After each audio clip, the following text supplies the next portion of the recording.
The Israeli onslaught that began on October 7th was a culmination of lessons learned in previous destruction. We can clearly see how the so-called wars of 2008 and 9 and 2014 were punitive rather than driven by military necessity. Tank crews spent their time firing their cannons at buildings and destroying civilian infrastructure, said a soldier who took part in the 2008-9 Operation Cast Lead. Go ahead and ask soldiers how often they encountered combatants in Gaza. Nothing. The interviewer: when you entered the Gaza Strip, there was no resistance? Next to none at all.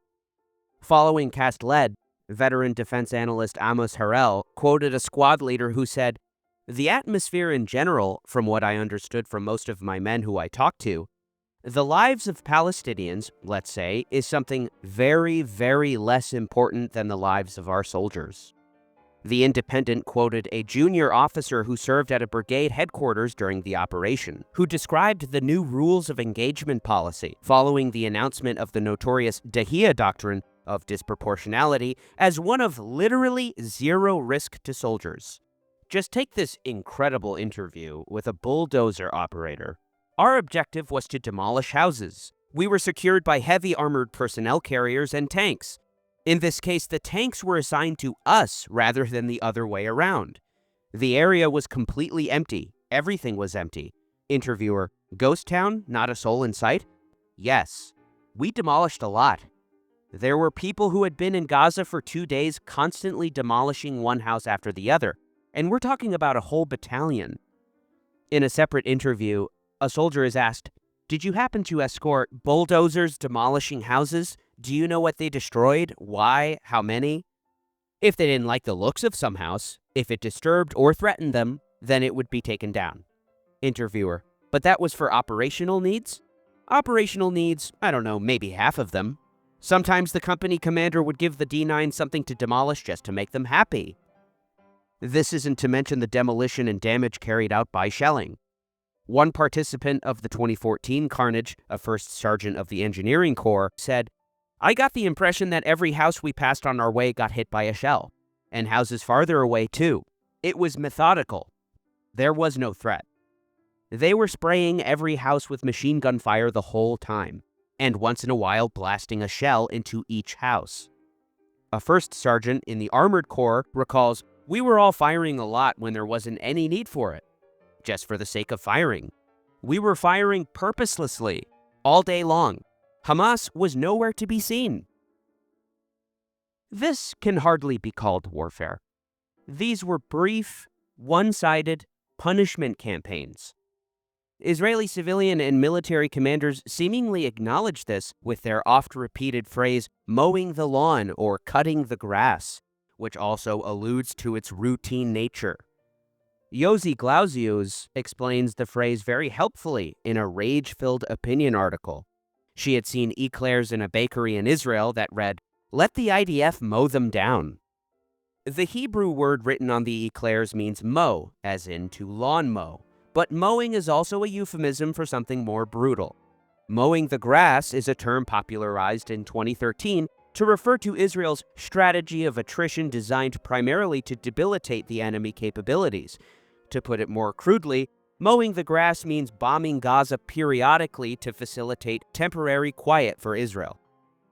This desire to punish the civilian population at large was explicitly articulated, and the policy solidified following Israel's strategic defeat in the Second Lebanon War.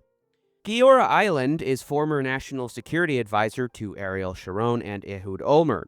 Before this, he was head of the IDF's planning and operations branches. He now continues writing policy prescriptions in opinion pieces, particularly for Ynet and their affiliated Yediot Aharonot.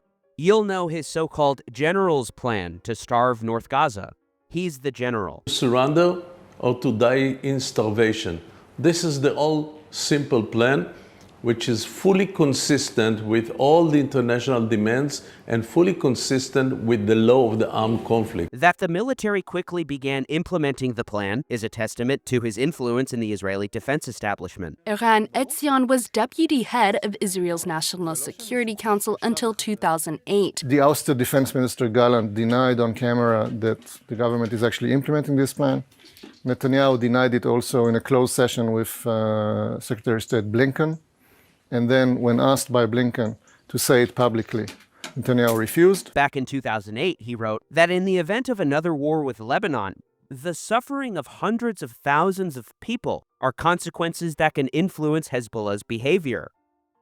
Israel's most recent offensive began with bombing, starting on October 7th. The ground invasion didn't begin until the 27th. This was accompanied by a further tightening of the siege, which had already been in place for some 17 years.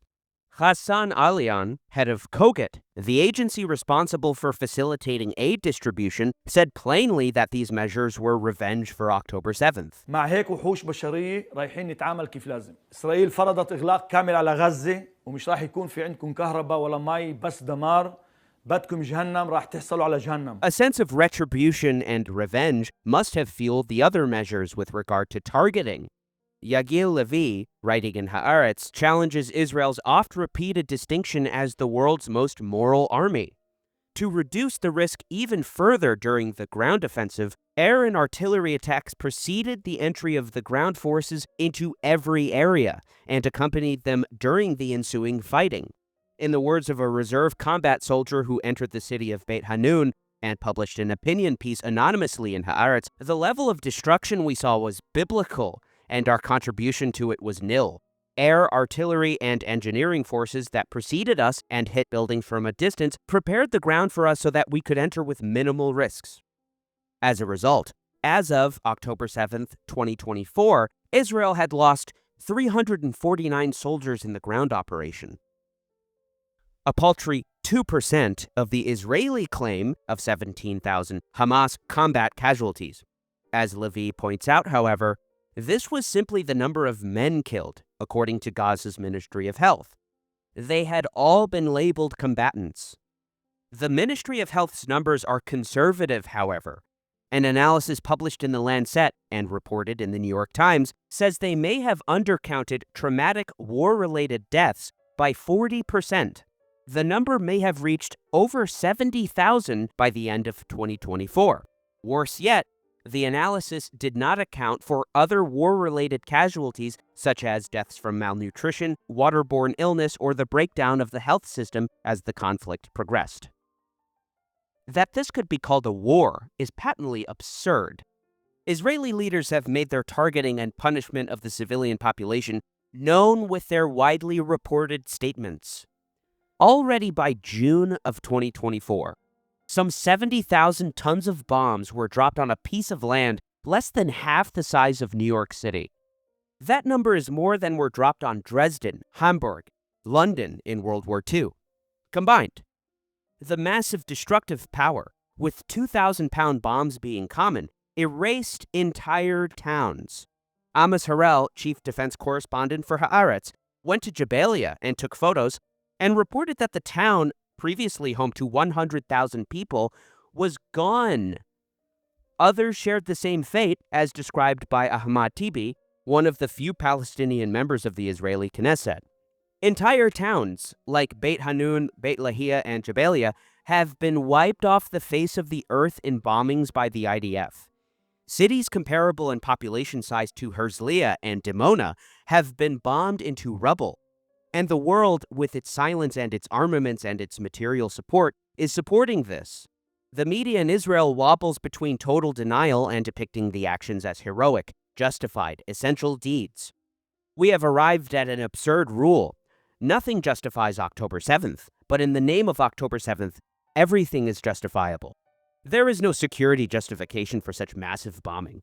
No military action can justify bombing helpless human beings or the eradication of Beit Lahia, Beit Hanun, and Jabalia from the face of the earth.